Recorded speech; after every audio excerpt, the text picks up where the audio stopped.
Fala galera, no ar o Gazeta Esporte Clube desta segunda-feira, dia 31 de março de 2025. É muito bom ter a companhia de você na nossa programação de toda semana. Hoje, no programa de hoje, vamos repercutir a primeira rodada do Campeonato Brasileiro. Uma rodada bem magrinha no quesito bola na rede, porque foram poucos gols. Rodada que ainda não foi concluída, é bom lembrar. E claro, o Campeonato Paranaense que chegou ao fim no último fim de semana com o Operário de Ponta Grossa campeão. Meus caros amigos Bruno Rodrigo e Gabriel Porta, vou começar me vangloriando porque logo após a realização da primeira rodada do Campeonato Paranaense esse ano, lá em janeiro, aqui mesmo nesse espaço, eu disse: Operário de Ponta Grossa vai ser o campeão paranaense. Acertei na mosca. Sejam bem-vindos ao nosso Gazeta Esporte Clube. Valeu, Lúcio. Boa tarde pra ti. Boa tarde, Bruno, o Papinha, quem nos assiste. Que palpitão, hein? Se tivesse jogado numa bet Verdade, aí, né, cara? teria Verdade. levado uma graninha bem legal aí no bolso, porque começa o Campeonato Paranaense, ninguém vai pensar, ninguém vai dar esse palpite de que o Operário de Ponta Grossa seria campeão paranaense, apesar, né, de ser um time com um certo destaque aqui no estado, mas sempre a dupla Atletiba, né, leva todas as apostas. Uma final, como nós prevemos aqui já na semana passada, uma final que seria nos pênaltis. E que pena pro Maringá, né? Que pena pro Maringá perder. Jogou mais, mereceu mais o título. Se houvesse justiça, o título moral seria do Maringá pela partida que fez. Acho que pelas duas partidas que fez. O Maringá teve mais vontade, né? Foi um time que atacou mais. Mas o Operário teve a experiência, a cadência e a inteligência do Pivete de saber chegar na hora certa. E aí tava escrito Operário Fantasma campeão paranaense 2025. Parabéns pro pessoal de Ponta Grossa. Estava escrito. Estava escrito. Estava escrito. Bela palavra, bela frase, belo... Enfim, é merecidíssimo o título do Operário. Por mais que a final e a fase final do Operário não tenha sido tudo o que a gente acha que foi a do Maringá, já que o Operário passou 3 vezes nos pênaltis, eu acho super merecido. Eu acho que o fato deles terem buscado o resultado lá em Londrina engrandece bastante essa trajetória. Esses 2 empates na final são marcados muito por conta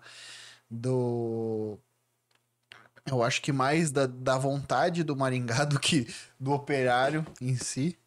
O Operário teve certa facilidade para abrir o placar e ampliar lá em Maringá, em 2 chutes extremamente felizes, e depois o Maringá teve a vontade de correr atrás, teve a vontade de sair na frente ali em Ponta Grossa, e dá o grande destaque a quem merece ser destacado, o goleiro Elias, que Exatamente. se credenciou e provavelmente deve ser o melhor jogador do Campeonato Paranaense.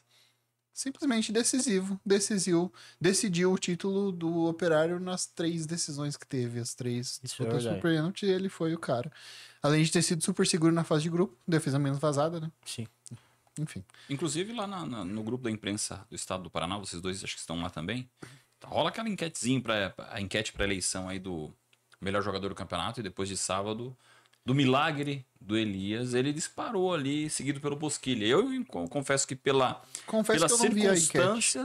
circunstâncias do goleiro do Operário ter sido decisivo na final e no jogo de quartas, eu acabei votando no Elias. E lembrando que essa foi a 4ª decisão por pênalti do Operário no ano, porque ele teve uma na Copa do Brasil também. Eu votei no Elias também. O Operário que sempre teve bons goleiros, né? A gente se lembra do Simão, se lembra do Rafael Santos, que saiu agora, e ficou essa lacuna. Quem vai ser o goleiro do Operário? Porque o Rafael Santos era um goleiro seguro.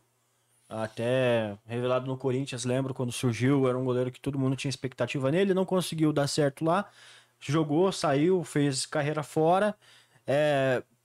No Operário sempre foi bem, mas quando saiu, ficou essa lacuna. E o Elias chegou, deu conta do recado, e credenciou seu nome como um dos grandes da história do Operário, e graças a essas defesas de pênalti nas fases decisivas do Campeonato Paranaense. Muito bem. Vocês têm fácil aquele palpitômetro que a gente fez lá no início do ano dos campeonatos estaduais, quando o Lucas ainda estava conosco aqui? Eu não tenho, mas eu sei de cabeça os nossos palpites. Tô procurando, tô encontrando. Vai lá, relembra pra nós aí, Gabriel. O Bruno tinha falado quem, Bruno? Atlético Paranaense. Atlético, eu falei Cianorte, você Operário. E o Lucas falou Atlético também. Quem que chutou o Cascavel na época? Foi o Lucas. Não. Não, o Lucas falou Atlético.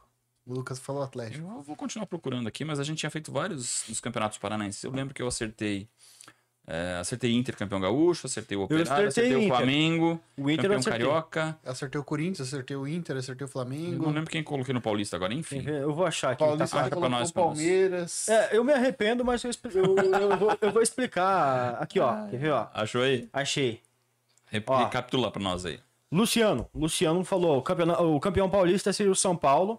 Errei, feio. O Paranaense, o Operário. O Carioca acertou, falou Flamengo. O Gaúcho, o Inter, acertou. Mineiro errou, colocou o Cruzeiro. E o Cearense errou também, colocou o Fortaleza. Aí o Bruno, campeão paulista. Santos, nada clubista, né? Paranaense. Eu não coloquei o Santos, não, cara. Eu coloquei o Corinthians. Mentira nessa enquete aí. Ah. Eu falei aqui, tem gravado. O campeão paulista vai ser o Corinthians. Erraram no palpite. Mas tá valendo que tá na mão do Gabriel aqui agora, né? É o que tá documentado, né, Gabriel? Não dá pra ver daí, mas é o que vale o escrito. Lucas, Vale o escrito. eu vou te caçar. Vale o escrito, vale o escrito. Campeão Paranaense Atlético, o Carioca, o Bruno foi no Flamengo, acertou. Gaúcho também acertou no Inter, Mineiro, Cruzeiro errou. E Cearense colocou o Fortaleza e errou. Eu errei no Paulista, coloquei o Palmeiras. Errei no Paranaense, coloquei o Cianorte. Acertei no Carioca, coloquei o Flamengo. Acertei no Gaúcho, coloquei o Inter. Errei no Mineiro, porque coloquei o Cruzeiro. E acertei no Todo Cearense. mundo colocando o Cruzeiro. Acertei no Cearense, porque coloquei o Vozão Ceará. Todo mundo deu tiro no pé no Mineiro, enfim. Falando agora de Campeonato Paranaense, ainda mais, o Operário campeão já tem jogo na sexta-feira contra o Criciúma pela Série B do Campeonato Brasileiro. Mas um fato que me chamou a atenção, o Operário ele é um time extremamente experiente em termos de final de Campeonato Paranaense. Ele fez a 16ª decisão. E ele foi muito resiliente porque o primeiro título só veio na 15ª, que foi em 2015, quando ele chegou na final. Depois demorou 10 anos para vir o bicampeonato. Maringá, 4 decisões aí, 3 delas com Jorge Castilho. Na minha visão, meus caros, é uma questão de tempo para que o Maringá seja campeão paranaense também. Vocês veem dessa forma? É Vai aprender acontecer. com o Operário, né? Vai acontecer. Eu acho que o título do Maringá também é questão de tempo. A trajetória do Maringá pedia mais esse título que o Operário, né? Eu acho que o sentimento da torcida hoje ele fica porque era aquela sensação. Porque quando dá um Maringá e Atlético, como foi no ano passado, dá um Maringá e Coritiba, como foi em 2022, distancia um pouquinho a possibilidade de título. Sim. Mas quando dá uma final do interior, com uma decisão por pênaltis, é a segunda vez que o Mais Maringá uma vez. perde nos pênaltis. Aquela sensação que a torcida do Cascavel teve em 2021. Estava tão perto e de repente ele se esvai o título. Eu acho que o que pesa é esse sentimento. Mas, repito, eu acho que é uma questão de tempo para que o Maringá seja campeão. E o Maringá é um time novo, né? Querendo ou não, o Maringá é um time novo, o Operário é um time centenário, que teve ali seus momentos no início, daí, né, se desfiliou, ficou inativo, enfim, voltou. Quando voltou, graças ao trabalho do Álvaro lá em Ponta Grossa, agora o Operário vem colhendo os seus frutos. E o Maringá é um time muito novo, de uma cidade que também é mais difícil, porque são vários times, é uma história mais complexa no futebol. O Operário não, o Operário sempre foi aquilo que a gente viu de Ponta Grossa. Acho que o único time, não sei, não recordo de cabeça Ponta Grossa teve outro time que foi campeão. se Ponta Grossa já teve outros times que possam bater de frente com o Operário, enfim. Mas é importante a gente ressaltar que esse título do Maringá tá ficando cada vez mais maduro. Então, logo, o pessoal aí de Maringá... sei que é complicado você ser vice num duelo, como o Luciano disse. Quando é com o time da capital, você já sente assim, acho que é 30% nosso, 70% deles. Essa decisão ficou bem 50-50, mas a derrota ela te traz aprendizados. Eu acho que o Maringá logo vai ser campeão paranaense também. Bruno, o Operário entra numa Série B candidato a subir. E o Maringá, que estreia na Série C contra o Guarani, acho que lá agora dia 12 de abril, se não me engano. Entra com condições de subir para B? Eu não acho que o Operário entra como um dos favoritos. Entra com condições, sim, de brigar por acesso, mas eu acho que não entra como um dos favoritos. Top 10, né, Bruno? É top 10, top 7 ali, sabe? Eu não acho que o Operário seja um dos favoritos a subir. Por mais que o Atlético tenha ficado abaixo do Operário no Campeonato Paranaense, eu acho que num campeonato de tiro longo, eu acho que o Atlético tem condições de ser mais regular e também deve ter um investimento maior para isso. Tem outros times ali também, o Cuiabá, o próprio Cuiabá caiu. O Chapecoense acho que vem no melhor ano deles em muito tempo também. Capaz da Chapecoense brigar pra subir. Brigar sim. pra subir. Enfim, eu acho que o Operário briga sim pra subir, mas não acho que é favorito. O Maringá é a mesma coisa. O Maringá eu acho que deve classificar com certa tranquilidade entre os 8. Classifica. E aí a Série C a gente sabe Será que que a Série C não mudou de formato? Eu tô com essa dúvida agora, porque eu tô achando que eles estão adaptando o mesmo formato da Série B e Série A. a mesma coisa. Turno e retorno, retorno. todos contra todos. Pra esse ano? Pra esse ano. Deixa eu já chegar aqui. Seria interessante isso, porque daí tu Me dá a ajudem aí, mas chance eu acho dos que mudou times... o formato da série B do... A Série C, Série C. a Série C ela é ingrata por isso. Se você colocar algo... olha o exemplo do Botafogo da Paraíba. É isso aí mesmo, Mudou de... Mudou de formato. Então 38 rodadas? 38 Mesmo? rodadas, 20. Então o Maringá tem muita chance de subir. Isso. Porque quando tem mata-mata, às vezes é difícil a questão de você pegar uns times muito longe, aí tem que fazer viagem. Aí tem time que joga apenas para se classificar, porque sabe que no mata-mata o jogo é outra história. A Série C dividia aqueles dois grupos, né? Exatamente. E normalmente os times que classificavam lá embaixo subiam. Aconteceu muitas... O Brusque classificou em oitavo, quase não classificou. E quase que tirou o E Operário subiu. aquela vez, né? Aham, Em 2021, se não me E engano. subiu, enfim. Não, 22. A Série C era uma competição traiçoeira para quem Traiçoeira. passava para a segunda fase ali. E não, que legal saber. Eu não lembrava disso. Então Mudou de eu forma. acho que o Maringá tem totais condições de Acho subir. que briga para subir. Briga pra subir. Claro que tem times como o Derby, os times de Campinas, eu acho que vão subir, a Ponte Preta e o Guarani. Ambos fizeram. O Guarani vem com um investimento bem interessante, porque vendeu uma joia da base para o Atlético Mineiro. E o Atlético até se comprometeu em ajudar o Guarani a montar um time forte para a Série C. Que era foi amarrado entre os acordos do Guarani com o Atlético Mineiro. Por esse jogador que é o João Marcelo. E a Ponte Preta fez um belo campeonato paulista. Então, e são times de camisa, né? E de torcida também. Então, Vamos lá. Só para aproveitar que o nosso assunto então é o Maringá. Adversários do Maringá na Série C. ABC, de grande tradição. Anápolis. O ABC deve brigar para não cair. Botafogo da Paraíba, que tem Rodrigo Alves, tem Gama. Outro time classificado que para briga forte para subir. bom time lá, do técnico do Cianorte. João Bursi. João Bursi. Outro time que briga para subir. Classificado para a próxima fase da Copa do Brasil também. O Brusque, que agora tem André Luiz. CSA com um pouquinho de tradição. Caxias, força do futebol gaúcho. A gente vê o Brusque e o CSA enfraquecido. O CSA tá com problemas financeiros sérios e é um dos candidatos a brigar para não cair. Ó. Confiança, Figueirense também de tradição. Floresta, Guarani, Itabaiana, Ituano, futebol paulista ou Londrina. Nós vamos ter 2 clássicos paranaenses então na Série C. Náutico, Ponte Preta, que o Gabriel pontou. Retrô, vice-campeão pernambucano. muito forte. Muito forte. Muito forte. São Bernardo, outra força, que fez um ótimo paulistão. Tombense caiu da B para C no ano passado, ou não? Já é o segundo ano da Já é o Tombense segundo ano, na série C. E Mas o jogou Série B. Ipiranga de Erechim, também uma força do futebol gaúcho. Também O Ipiranga- um bom time também. Tombense que foi eliminado pelo Operário na Copa do Brasil, isso? Agora Sim. Sim. O Ipiranga, que no ano passado ele esteve no grupo do Londrina, né? Por muito pouco, Por muito brigou por acesso Ponto também. a ponto. Enfim, esses são os adversários de Londrina e de Maringá na Série C do Campeonato Brasileiro. Na avaliação de vocês, assim, como um todo, pegar algumas estatísticas, números do Campeonato Paranaense, 80 jogos, 190 gols, uma média de 2,37 por partida. Maringá fechou o campeonato com o melhor ataque, 28 gols marcados. Vocês falaram da defesa do Operário. Iago Teles do Londrina e o Matheus Moraes, que deve trocar de time agora.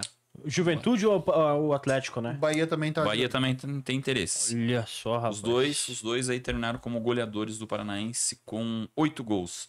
Na visão de vocês, tirando os perrengues que a gente vivenciou nesse Campeonato Paranaense, sexta substituição passada, aquela coisa toda que a gente já discutiu aqui, mas enfim, que balanço dá pra fazer do Paranaense desse ano? Um campeonato interessante em termos de competitividade. É um campeonato que sempre vem evoluindo a cada ano. Eu acho que um pouquinho mais de profissionalização de algumas partes, eu acho que seria interessante ter VAR todo jogo. Eu acho que a federação tem condições de fazer isso. Pelo menos enfim, acho que eu acho que dava pra fazer todo o jogo, mas se não, desde das quartas, né? Não tinha VAR nas quartas, não era pra ter pelo menos. Não né? era, foi inserido esse ano. Foi inserido e enfim. Mas assim, um campeonato bem competitivo. A gente teve times que a gente não dava nada. Pensava, pô, esse time vai entrar pra fazer 3 pontos. Times que não tem tanta tradição, que vem competindo, montando times fortes, jogadores, novas revelações, jogadores bons surgindo aqui no nosso estado.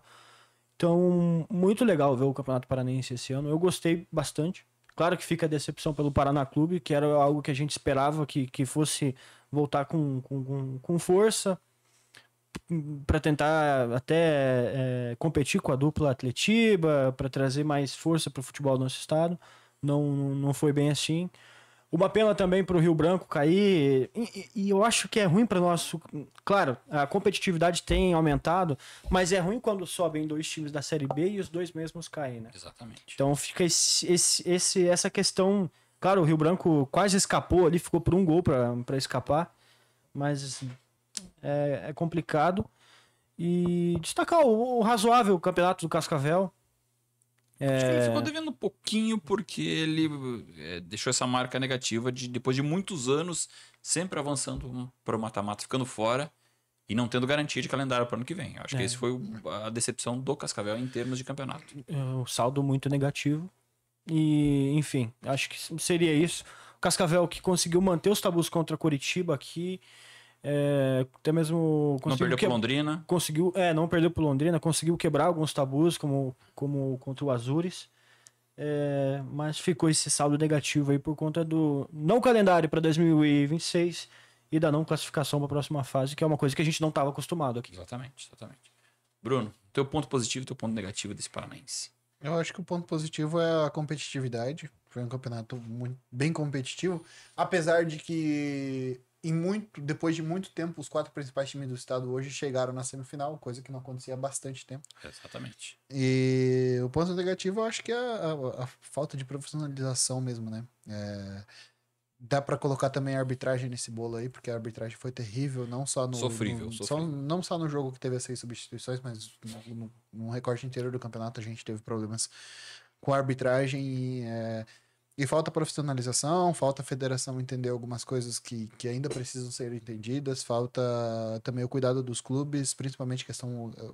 Principalmente não, mas eu acho que a questão de gramado, que a gente falou muito aqui, bateu muito na tecla, e aí eu não falo só do São Joséense, eu falo também do Cascavel, que tá com o gramado olímpico ruim, o Maringá, que tá com o gramado ruim lá do Willie Davis, enfim. São alguns pontos que tem que ser corrigidos pro próximo.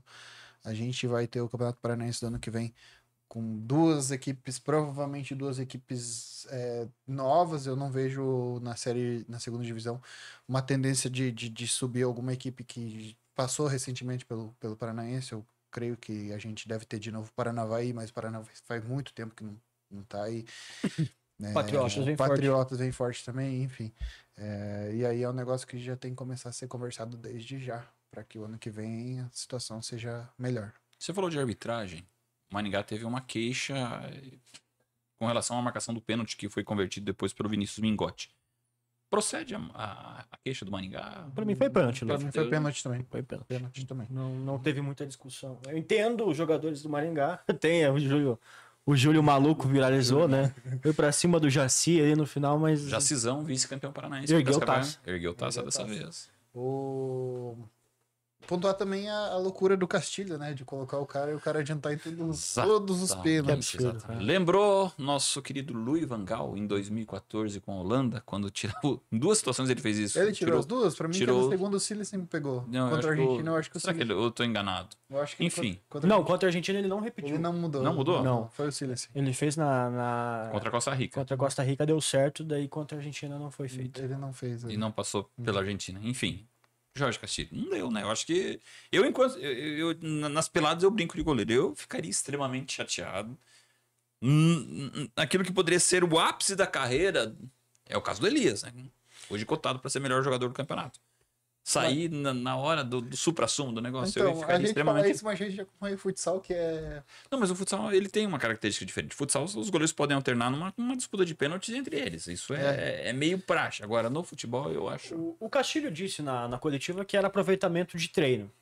Então, a gente tem que entender também, né? Pô, no treino, o cara pega, sei lá, você treina 10 pênaltis com o cara e ele pega 6, 7, tem que colocar o cara, velho. Mas ele devia pegar adiantando também. Foi o cara falou na transmissão do negócio. Coloca uma câmera ali do lado e vê se você não tá adiantando, porque no treino não vai ter juiz pra apitar você. Exatamente. É fato. Exatamente. Coloca uma câmera do lado e vê se você não tá pegando o pênalti porque você tá adiantando. Isso é Então, verdade. se ele tinha um aproveitamento tão bom, por que ele não vira titular o jogo todo? Ah. Fala, você vai pra pênalti, você vai ser o nosso cara. Mas assim, eu ficaria, no lugar do Davidson, eu ficaria extremamente chateado. Ele Infelizmente, ficou chateado. O Instagram dele é fechado, mas ele fez um post lá e os caras do Que Chutado aqui no Instagram reproduziram. Conseguiram? Ele Vixe, o que ele falou? Cara, ele falou... Eu não vou lembrar muito de cabeça, mas ele falou que ele não estava preparado e que ele não sabia que aquilo lá ia acontecer. E que ele tem uma trajetória muito grande no Maringá. Tem mesmo? Não sei o quê, não sei o quê. Deveria ser levado. em rachou o conta, grupo, porque o Davidson é um dos líderes. Uhum. E o Castilho, vai ter que cuidar bem disso. Deixa eu ver se eu acho aqui. Pra não afetar o restante do calendário. Só um adendo, Lúcio. O cara que perdeu o pênalti, o Ronald, ele também foi responsável por perder o pênalti do Maringá contra o Anápolis, naquela semifinal da Série D. E aí ele perdeu o pênalti, o Maringá foi eliminado, já estava classificado, mas foi eliminado, perdeu a chance do Maringá, que iria conquistar aquele título da Série D. Pra mim, era o melhor time indiscutível, mas aí acabou caindo na semifinal pro Anápolis. Nossa, todo mundo vinha batendo muito bem nos pênaltis, né? Não, só valia golaço, né? Só valia golaço. É inacreditável. Quando o Júlio pegou a bola, eu falei, quer ver que ele vai errar? Não, ele colocou na gaveta. Eu também apostava numa perda do Júlio, enfim. Achou aí o post, Brunão? Achei, ó. Após 24 horas de um dos jogos mais amargos da minha carreira, sigo tentando responder às muitas mensagens de apoio e de questionamentos aos quais eu não sei responder. A única coisa que eu posso afirmar é que sim, estudei e treinei muito, mas muito mesmo para viver aquele momento. E não foi uma decisão de minha parte, e não, eu não estava ciente do que estava prestes a acontecer. Não é fácil não poder trazer para Maringá a taça de campeão, mas eu só posso agradecer e parabenizar a todos os jogadores pela entrega e batalha nos 180 minutos jogados. Tenho muito orgulho da história que, com muito trabalho, construí aqui com essa camisa dele, elenca a trajetória dele. Sei que não sou perfeito, às vezes cometo erros como qualquer ser humano, porém sempre me entreguei 100% ao time e à cidade respeitando a torcida. Todos os projetos que estive envolvido com o elenco, muitos objetivos foram alcançados. Evidenciou um problema, uma insatisfação aí. Fala do Com razão, Davidson, eu penso. chateado. Com razão. Muita gente comentou, inclusive, que foi uma decisão equivocada do Jorge Castilho fazer a troca no calor do jogo. Enfim, Operário campeão, Maringá vice, mais uma vez. Tivemos outros campeões na Vila Nova em Goiás. Vila Nova em Goiás. Na Paraíba foi o Souza de novo. Teve também... Teve mais algum que eu não lembro. Mas teve mais campeões. Enfim. Eu acho que no Manaus deu Amazonas. No Mato Grosso, o Cuiabá perdeu a final pro...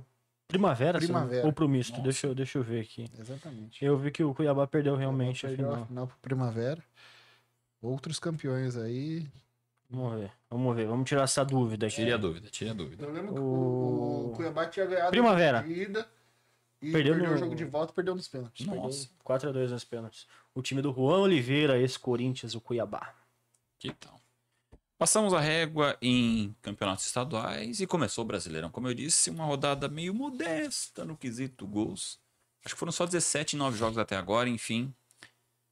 Só que é um Brasileirão que começa no sábado, teve 6 jogos no sábado, 3 no domingo, e que na semana seguinte já tem times brasileiros envolvidos em Libertadores e Copa Sul-Americana.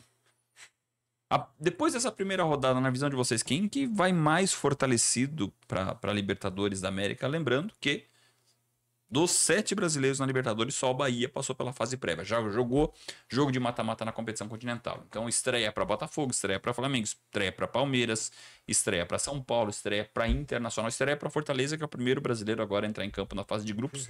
Já joga amanhã. Eu acho que pela vitória, até diria o Fortaleza. Derrubou aí o primeiro técnico do. Até Exatamente.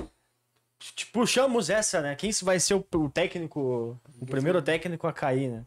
Ninguém falou Mano Menezes do Fluminense. Nossa, eu tinha chutado. Errei, chutei Gustavo Quinteiros. Começou bem no Brasileirão. E um Fortaleza que seguindo a sua pergunta, Lúcio, acho que Fortaleza ganhou bem, ganhou 2-0 do Fluminense.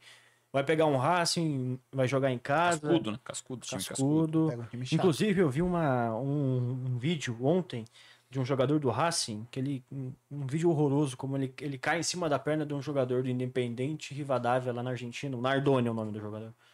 Ele quebrou a perna do cara, assim, uma imagem daquelas bem dolorosas, assim, se vê a perna, fica... Enfim, acho que o Fortaleza vai mais fortalecido aí, fortalecido para esse duelo contra o Racing na Libertadores. Pela vitória. Pra você, Brunão. Eu acho que Fortaleza também. Fortaleza. Não vejo assim um time que olhe para a primeira rodada do Campeonato Brasileiro e fale essa vitória aqui pode me dar algo como Fortaleza. Talvez o Vasco. Pela forma que foi. De ter virado, depois a torcida ir pro intervalo, a torcida cagando a cabeça do Carille. Depois o Vasco tem estreia na Sul-Americana, se não me engano. Olha, deixa eu passar então o grupo E, que é o grupo do Fortaleza. Amanhã ele joga contra o Racing. No mesmo horário, no mesmo dia, tem Colo-Colo e Atlético Bucaramanga e Colo-Colo. Grupo A, que é o grupo do Botafogo, já vai ser aberto amanhã com Carabobo e Estudiantes. E o Botafogo joga na quarta com a Universidade de Chile. Grupo B, que é o grupo que não tem brasileiros. Duelo de equatorianos, Barcelona e Independente Del Valle, Universidade do Peru e River Plate. Grupo C, também não... o grupo C tem o Flamengo. O Flamengo joga na quinta, então, com o Deportivo Táchira. Também na quinta tem Central Córdoba e LDU do Equador. Grupo D, o grupo do São Paulo. São Paulo joga na quarta com Tadieres. Amanhã já tem Alianza Lima e Liberdade. Grupo chato de São Paulo também, eu concordo. A gente vai falar sobre o São Paulo, talvez... E é o time que, para mim, o brasileiro que entra menos, com mais dificuldades nessa Libertadores. Falávamos com o Bruno hoje de manhã, será que já, dependendo da estreia do São Paulo na Libertadores, já tem mudança no comando? O Luiz Zubeldia tá assim, ó. Tá vendo o Dorival Júnior no cangote dele. A torcida tá pedindo Dorival lá. Enfim. Grupo E, falamos do Fortaleza. Grupo F também, grupo chato, com 3 campeões continentais. Esse grupo, então, vai ser aberto amanhã, na quarta-feira, com o Atlético Nacional da Colômbia. O último time sem ser brasileiro, sem ser argentino, a vencer a Libertadores. E Atlético Nacional do Uruguai. E na quinta tem Bahia e Internacional, duelo de brasileiros. Grupo G, o grupo do Palmeiras, vai ser aberto amanhã com o Cerro Porteño e Bolívar. Na quinta tem o Palmeiras visitando o Sport Cristal. Também grupo chatinho do Palmeiras aqui. Fechando o grupo H, que também não tem brasileiros, Vélez Sarsfield contra o Peñarol e o San Antonio Bulu contra o Olímpia do Paraguai. Bulu novidade na Libertadores. Novidade. Né? Para vocês, quem tem a pior chave? Eu vou listar 3 para vocês. O grupo do São Paulo, que nós já falamos. São Paulo, Tadieres, Alianza Lima e Libertad. O grupo F, que tem os 2 brasileiros, o Atlético Nacional e o Nacional do Uruguai. E o do Palmeiras, Cerro Porteño, Bolívar, bastante cascudo em termos de Libertadores, e o Sporting Cristal também, que costuma dar trabalho lá. Eu acho que é do São Paulo.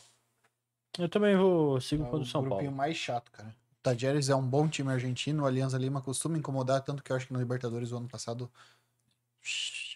teve uma das melhores campanhas, se eu não me engano. Na veio da fase prévia eliminando o Boca Juniors, né? Isso. Do interminável Barcos jogando lá ainda. E o Libertad, líder do Campeonato Paraguaio, com sobra, se eu não me engano, tá com 10 pontos pro segundo colocado, que é o Cerro Porteño. Enfim. E hoje o São Paulo joga talvez o futebol mais fraco dos 4 grupos. Dos 4 do grupo. A gente pega o recorte do jogo contra o Sport, o São Paulo muito sonolento, falta de criatividade. O São Paulo negociou 3, 4 jogadores ali, 2 com o Bahia e os outros, e 1 com o Vitória, e acabaram saindo peças importantes, e não repôs a altura. E são jogadores que a gente fala do Nestor, do Wellington Rato, Michel Araújo, que eram muito usados pelo Zubeldia. E acabou, o treinador ficou sem peças de reposição. E o São Paulo carece um pouco com essa questão da criatividade. Até mesmo, eu acho que o Eric, o atacante pelas beiradas, vai pro Vitória. E um São Paulo que não consegue situações de gol, não consegue acabar com criar situações para sair de marcação da marcação de times aqui do futebol brasileiro. A gente viu a dificuldade que o São Paulo tinha no Paulistão. Imagina na Libertadores, contra times que são mais físicos e mais chatos, e ainda tem a questão da catimba. São Paulo pegou um time indigesto para estreia logo, né, no início, vai jogar contra o Talheres quarta-feira. Lá, né? Lá. Foi adversário na fase de grupos do ano passado e teve aquela eliminação também na fase prévia. Teve. E bem lembrado, inclusive, porque o São Paulo não consegue, tem dificuldade muito grande de jogar contra o Talheres. Uma pedra no sapato. Então, acho que esse grupo D aqui se desenha sendo o mais difícil, e ainda mais difícil por ser o São Paulo, que é um time que tem encontrado muitas dificuldades no início dessa temporada.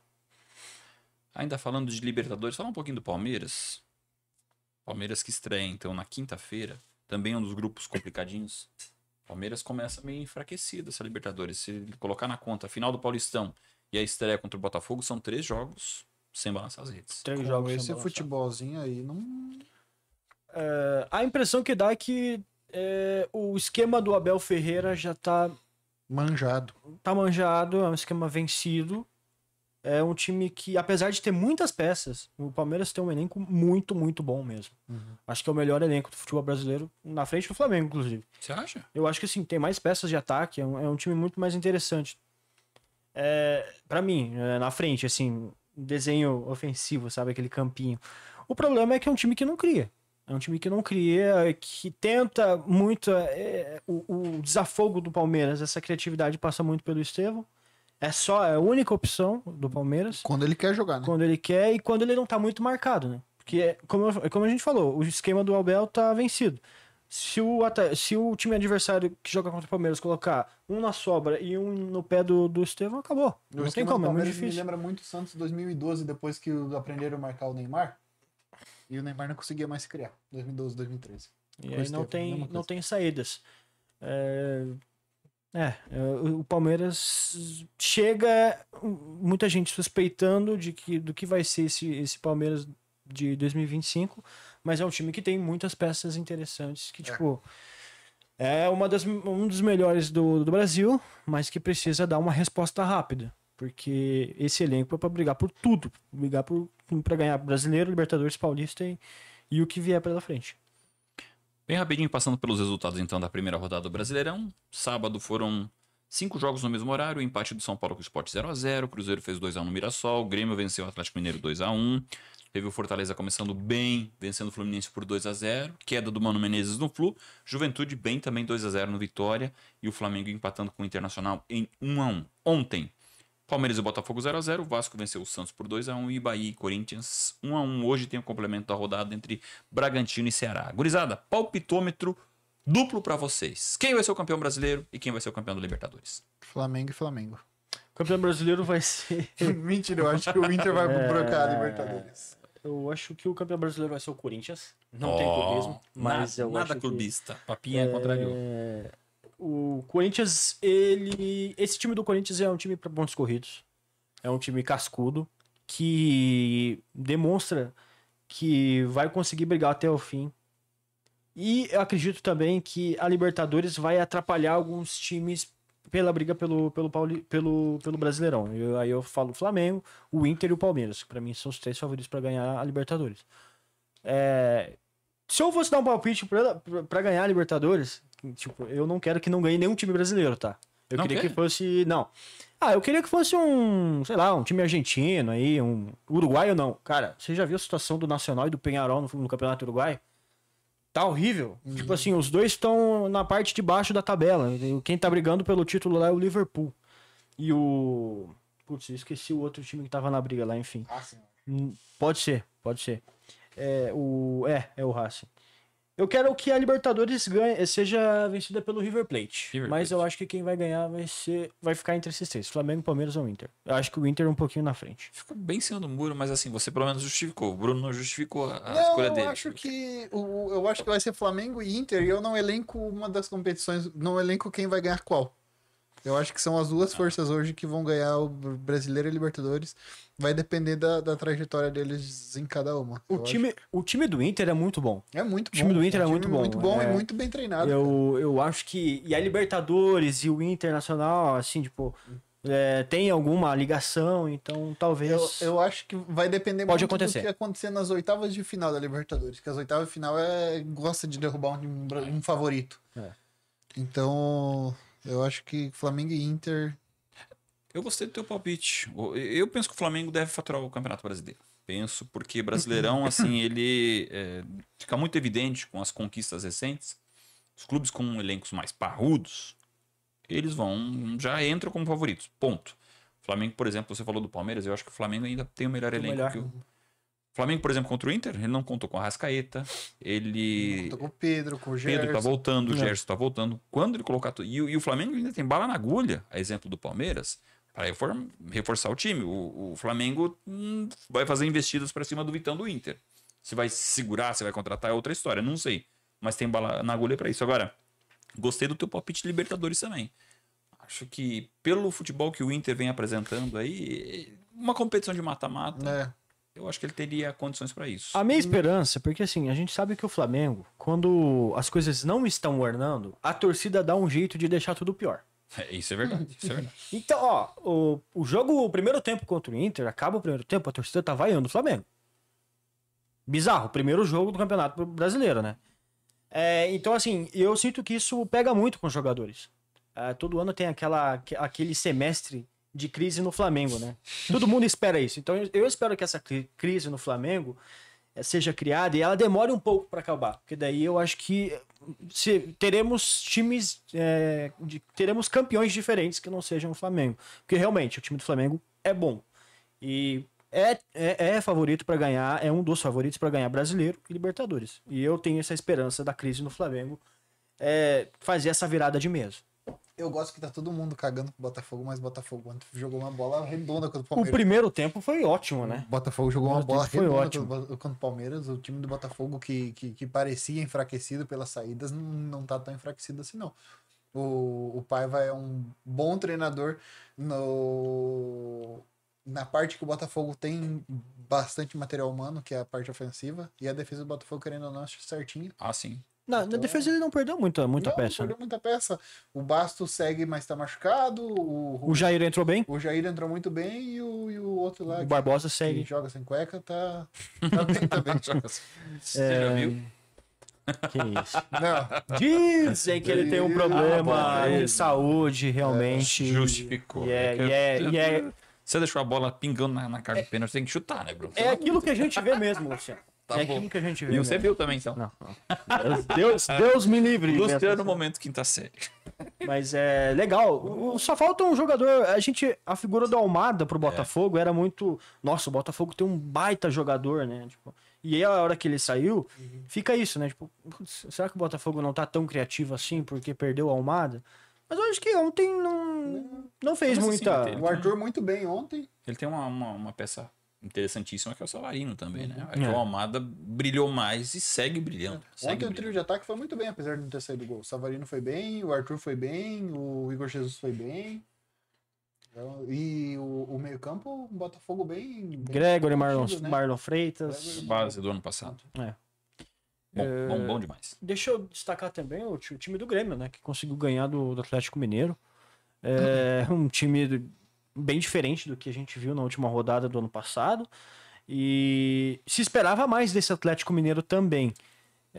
No final do jogo, o Cuca pediu reforços. Meio do ano ele tá com um problema de saúde na Fiquei família. surpreso porque o Galo comemorou tanto esse título quanto o Cruzeiro. E pensamos, nossa, tá tudo certo, né? E ele me pede reforço na primeira rodada. Enfim, um Grêmio legal de se assistir. Eu vi os gols, eu vi alguns lances. Arezzo e Edenilson. E final do segundo tempo, assisti o finalzinho do jogo, na verdade. Gostei do que vi. É um time que não vai brigar por título, nada, mas vai incomodar. O Grêmio vai incomodar, vai ficar ali meio de tabela pra cima. Tem alguns times que a gente sabe que vai trocar treinador durante o ano. O Atlético Mineiro é um deles. O Cuca não terminou. Fato. E o Juventude, que surpreendeu. O Juventude e Vitória é um jogo de dois times que a gente sempre coloca como candidatos a queda.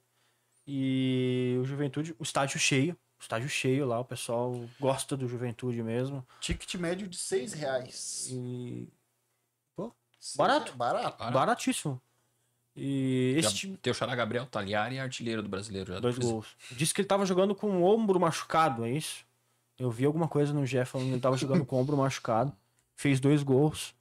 E contra esse Vitória que a gente pensa que vai de novo incomodar, mas tem um elenco um pouco curto. E, enfim, vamos ver se o Carpini vai conseguir fazer milagre de novo e manter o Vitória na primeira divisão. Vocês falaram de Vitória, de Atlético Mineiro, de Grêmio, são times brasileiros que disputam a Copa Sul-Americana, que também tem início nesta semana. O Vitória, por exemplo, faz parte do grupo B, estreia na quarta-feira contra a Universidade de Quito, tem Cerro Largo e Defensa e Justiça. Teu Timão, grupo C, Gabriel, joga também na quarta-feira contra o Huracan da Argentina. Tem Racing do Uruguai e tem América de Cali, grupo chato do Corinthians. Grêmio estreia na quarta contra o Esportivo Luquenho do Paraguai. Tem ainda Atlético Grau e Godoy Cruz da Argentina. Cruzeiro já joga amanhã contra o União Santa Fé. Tem Muxuc, Runa e Palestino do Chile. Fluminense também joga amanhã, já sem técnico, contra o Olsen Caldas, campeão da Libertadores em 2004. São José e União Espanhola nessa chave, que é o grupo F. E o Vasco joga na quarta contra o Belgar do Peru. Grupo G, que tem ainda Lanús e Porto Cabelo e Lanús. Por fim, o Atlético Mineiro, grupo H, que também já joga amanhã contra o Cienciano do Peru. Tem ainda o Iquique, que jogou agora a fase prévia da Libertadores, e o Caracas da Venezuela. Eu quero apontar o negócio da Sul-Americana de como ela pode ser traiçoeira pro Vitória, como já foi para vários times que subiram da segunda divisão para a primeira, conseguiram fazer uma campanha mais ou menos, pegaram Sul-Americana, foram jogar Sul-Americana, botaram os esforços Cuiabá no lá, ano passado. caíram. Cuiabá no ano passado. Exato. Porque dá mais atenção pra Sul-Americana, esquece o brasileiro achando que vai recuperar depois. Quando é eliminado numa fase mais avançada da Sul-Americana, não tem força pra recuperar no brasileiro. Goiás, Ponte Preta. Atlético Goianiense. O Atlético Paranaense ano passado também, né? Exato. Ele começou bem na Sul-Americana. Uma das melhores campanhas ali na fase de grupo, ele perdeu 2 jogos depois, né? Nas 2 últimas rodadas, e teve que disputar a fase... o playoff depois. Sim.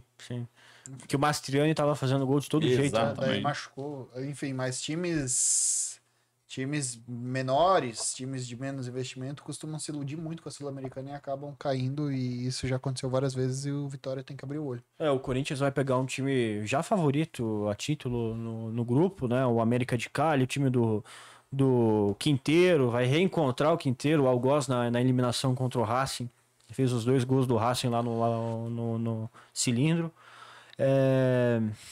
Vamos ver como que o Corinthians vai levar essa competição aí, a Sul-Americana. Quando caiu na Libertadores, muita gente, dizem até que pessoas do vestiário mesmo, falaram, vamos levar a Sul-Americana como der, enfim, o nosso foco é o Campeonato Brasileiro. O Corinthians estreia quarta, né, contra o Huracan. Palpitômetro, Corinthians campeão da Copa Sul-Americana. Você acha? Aham. Pô, legal. Eu gostaria. É um título que o Corinthians vem batendo na trave já, né? Não necessariamente na trave, mas vem competindo bem a ponto de ficar... O Corinthians perdeu, foi eliminado pro Racing, ficou em terceiro então, né? E na retrasada ficou em quarto, porque foi eliminado pelo Fortaleza, o Fortaleza foi vice. Então, é um time que vem batendo na trave. Vamos ver se vai conseguir. Tem que ir pra final, né? Porque assim, Copa Sul-Americana... Final, jogo único, tudo pode acontecer. Copa Sul-Americana vai chegar um momento que esses clubes envolvidos, lembrando que a questão da prioridade lá na frente, tem Copa do Brasil, tem o andamento do Campeonato Brasileiro. Qualquer uma dessas competições, Copa do Brasil, Brasileiro em detrimento da Libertadores, eu penso que tem a possibilidade de título da Libertadores, digamos, o que é colocado em primeiro lugar. Agora, se tem uma possibilidade de ganhar uma Copa do Brasil, uma Sul-Americana, pode ser que haja uma preferência pela Copa do Brasil. Que o prêmio é bem maior, né, Lúcio? Mas olho na Sul-Americana no Independente, líder do campeonato argentino. E no Huracan, que também tem um bom time e vai estar no grupo do Corinthians.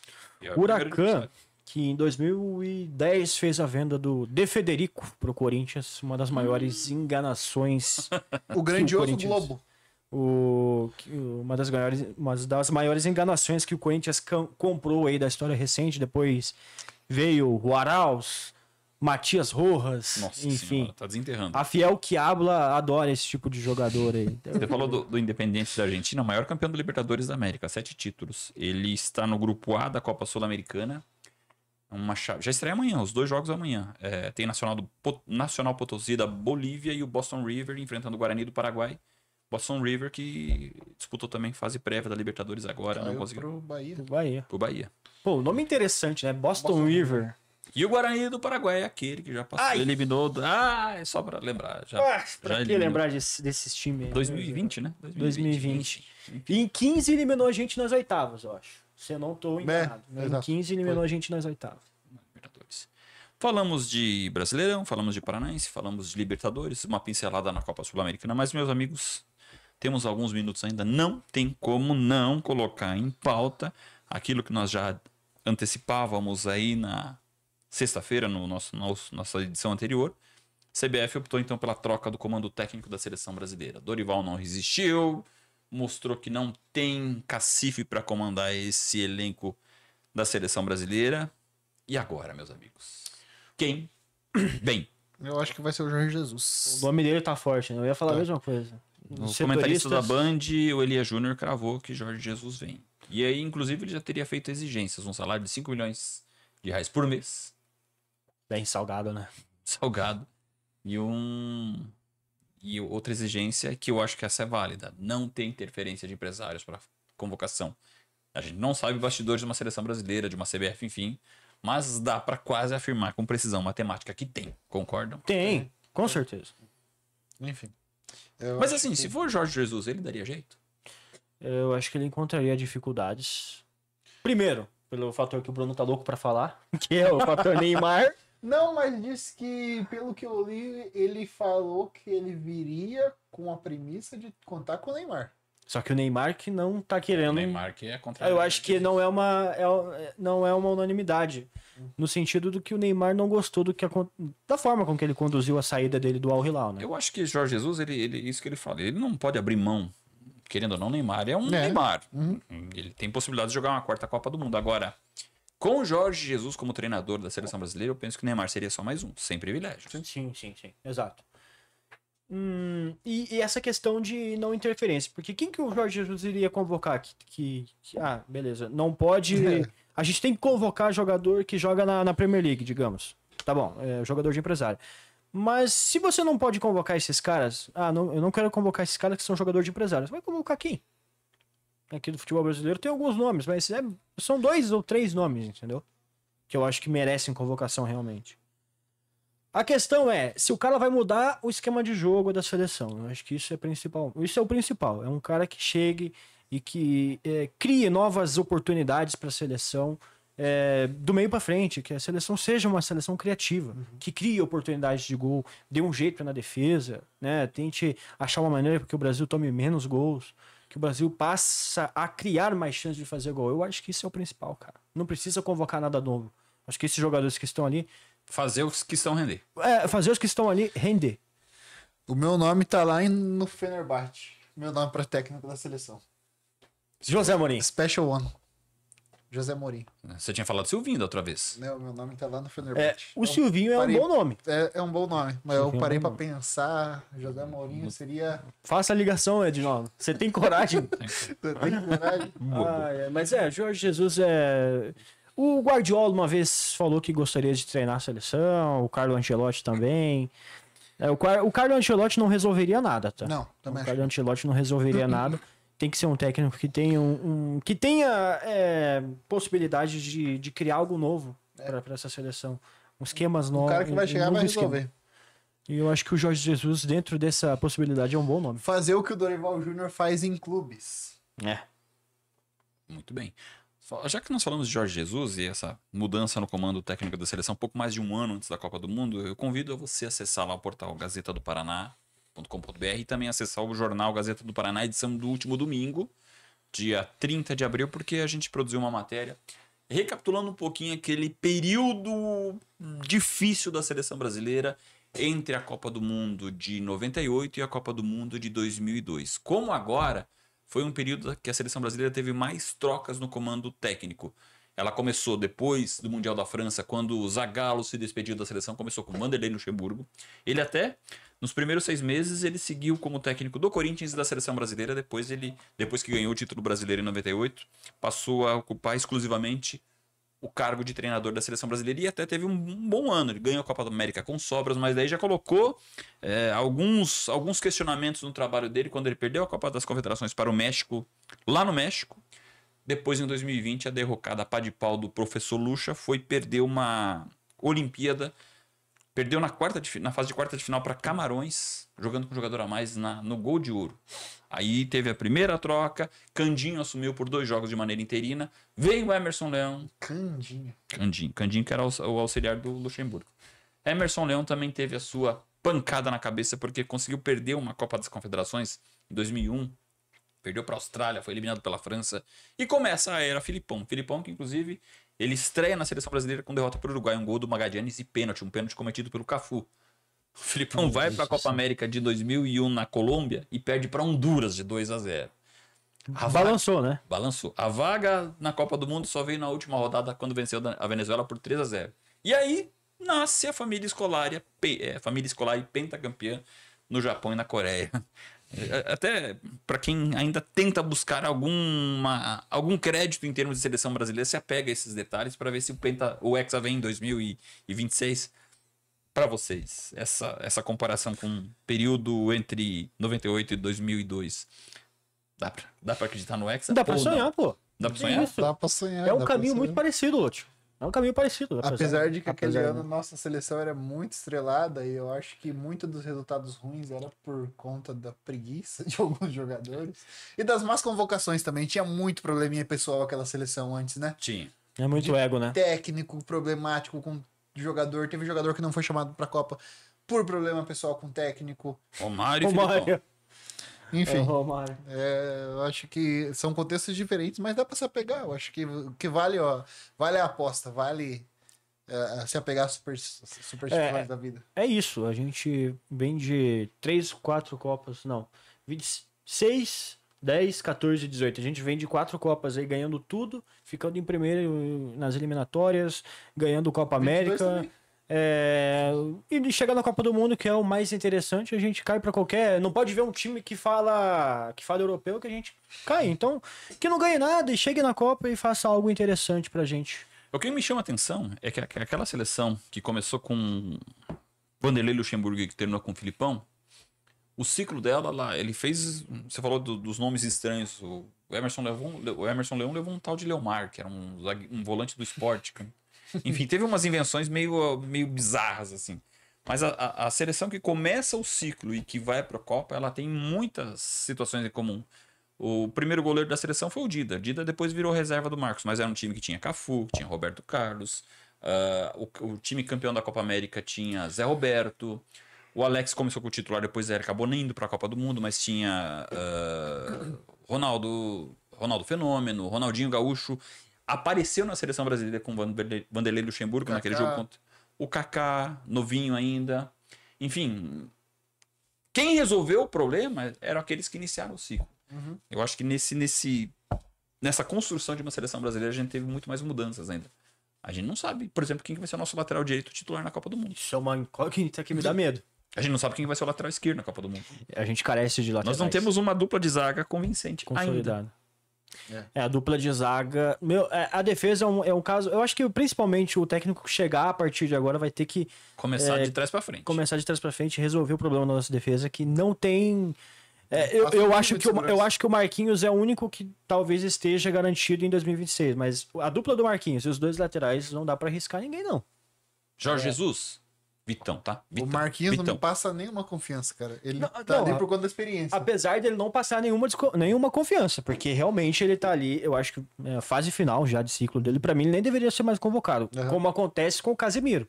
Até vi esses dias aí alguém pedindo o Casemiro de volta. O Casemiro Gente, tá jogando bem no Manchester United. aí é tem que complicado, chamar né? de novo. Como é que vocês querem essa renovação, novos ares na seleção e pedindo o Casemiro de novo? É muito 2018 isso. Já que nós falamos de defesa, quem na visão de vocês que merecia um chamado que está sendo esquecido? Defesa.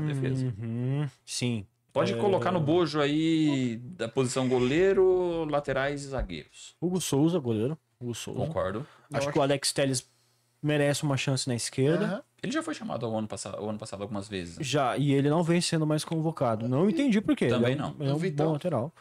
O Vitão do Inter, talvez. E Precisamos de zagueiro cara feia. Zagueiro de cara feia. precisamos de um zagueiro cara feio.